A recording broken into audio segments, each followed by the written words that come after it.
Барлықтарыңызға сәлем достар. Бұл видеода әдемі әрі дәмді болып шығатын және Оқтауды қажет етпейтін балды торттың рецептісімен бөлісемін.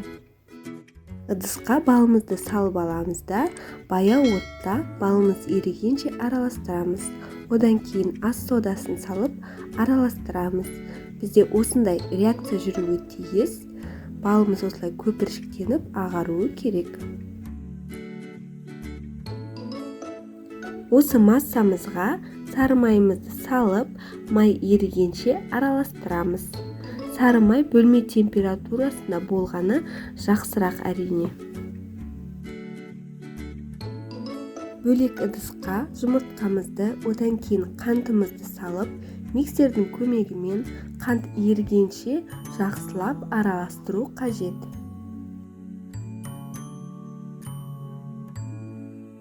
Бізде осындай масса шығуы тиіс. Енді осы массаға жаңағы балды массамызды құйып, миксердің көмегімен араластыратын боламыз.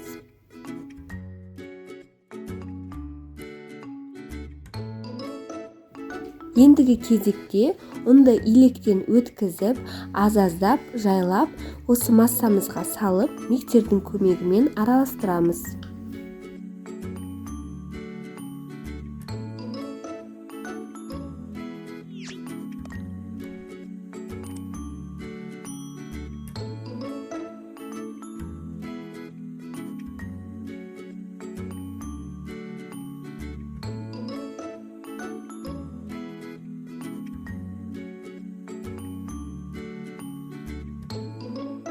Міне біздің қамырымыз дайын болды.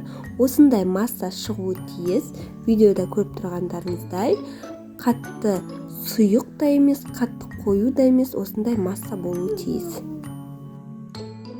Ендігі кезекте формамызды дайындайтын боламыз. Видеода көрсетілгендей, егер сіздерде осындай форма болатын болса, осылайынан қысып пергамент қағаздарын дайындаймыз. Егер сіздерде ондай форма болмаса, онда тәрелкенің көмегімен жаңағы тәрелкені пергамент қағазына қойып, қаламның немесе карандаштың көмегімен сызып, сол бойынша қамырды жайсаңыздар болады.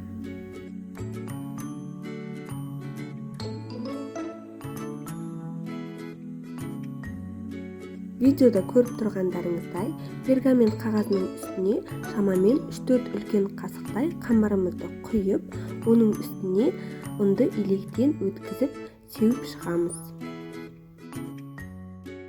Қолдың көмегімен осылайша қамырдың үстін баса отырып, қамырымызды форма бойынша жаятын боламыз. Қамырымызды 180 градуста қызып тұрған пешке шамамен 8-9 минуттай пісірамыз. Ол сіздің пешіңізге байланысты, әркімде әрқалай уақытта дайын болуы мүмкін. Міне достар, бізде осындай өте жұмсақ, әрі дәмді корждарымыз дайын болды. Енді бұл корждарымызды қазір жинап, тортымызды жасайтын боламыз. Бұл тортқа өз қалауларыңыз бойынша кез келген кремді қолдана берсеңіздер болады. Мен осындай дүкенде сатылатын сбитый сливки деген сливкиді қолданатын боламын. Ол үшін бізге 150 мл салқын сүт керек болады. Сол салқын сүттің үстіне осы салмамызды салып, миксердің көмегімен шамамен 10 минуттай араластырсаңыздар болғаны.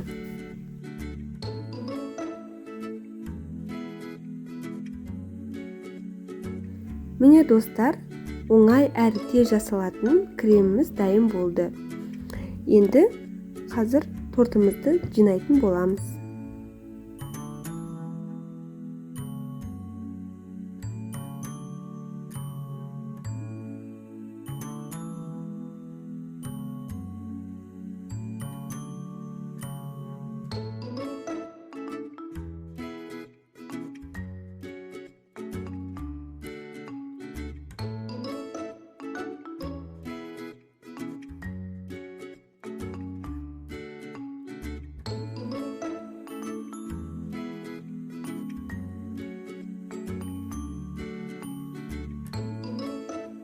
Кремімізді жағып болғаннан кейін тортымызды шамамен жарты сағатқа тоңазытқышқа қойып қоямыз. Тортымызды әсемдеу үшін мен бір коржды алып осылай ұсақтап алдым. Егер сіздерде блендер болса, онда блендердің көмегімен жазсаңыздар болады. Міне достар, осындай дәмді әрі әдемі болып шығатын біздің балды тортымыз дайын болды. Міндетті түрде жасап, комментарияға өз пікірлеріңізді жазып кетіңіздер. Ал егерде менің каналыма тіркелмеген болсаңыздар, міндетті түрде тіркеліп, колокольчик белгісін басып кетуді ұмытпаңыздар.